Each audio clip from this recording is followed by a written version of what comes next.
વડોદરા કોર્ટને બોમ્બથી ઉડાવી દેવાની ધમકી મળતા કોર્ટ સંકુલમાં અફરાતફરીનો માહોલ સર્જાયો હતો। મળતી માહિતી મુજબ ધમકીભર્યો ઈમેલ મળતા તાત્કાલિક સુરક્ષા એજન્સીઓને જાણ કરવામાં આવી હતી। ઘટનાની ગંભીરતાને ધ્યાનમાં રાખીને પોલીસ, બોમ્બ સ્ક્વોડ અને ડોગ સ્ક્વોડની ટીમો તરત જ કોર્ટ સંકુલ ખાતે પહોંચી હતી અને તપાસ શરૂ કરી।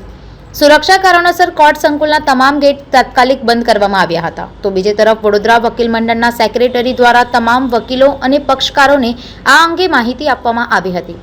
હાલ સમગ્ર કોર્ટ પરિસરમાં પોલીસ દ્વારા સઘન તપાસ હાથ ધરવામાં આવી છે।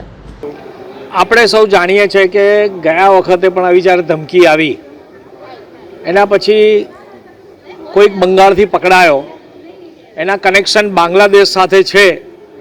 આ 2 દિવસ પહેલાંના જ અખબારમાં જોયું।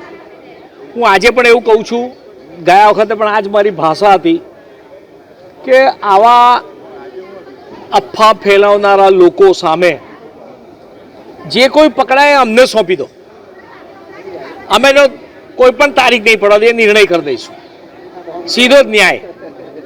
પરંતુ આ જે કંઈ થઈ રહ્યું છે ટેકનોલોજી આટલો બધી ડેવલપ થયા પછી પણ જો આ થતું હોય અને પકડાય નહીં, આ દુઃખદ વાત છે।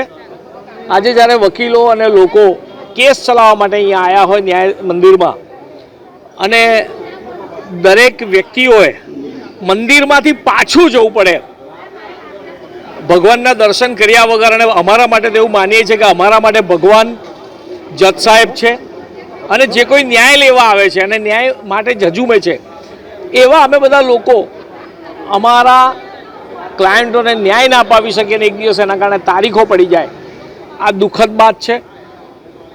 વડોદરા પોલીસ કમિશનરને, ગુજરાત પોલીસના અધિકારીઓને મારી વિનંતી છે કે આવા કૃત્ય કરનારને તાત્કાલિક શોધવામાં આવે, ગમે તે રીતે પકડી પાડવામાં આવે અને અમને સોંપી દે। વડોદરા ન્યાય મંદિરના વકીલોની વચ્ચે લાઈને એને મૂકી દે, અમે તરત જ એને તારીખ પણ નહીં પડવા દે, નિર્ણય કરી દઈશું કાયમ માટેનો।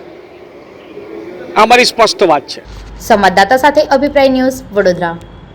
આવા જ વધુ સમાચારો જોવા માટે સબસ્ક્રાઇબ કરો અમારી યુટ્યુબ ચેનલને અને જોડાયેલા રહો ફેસબુક, ઇન્સ્ટાગ્રામ અને ટ્વિટર પર।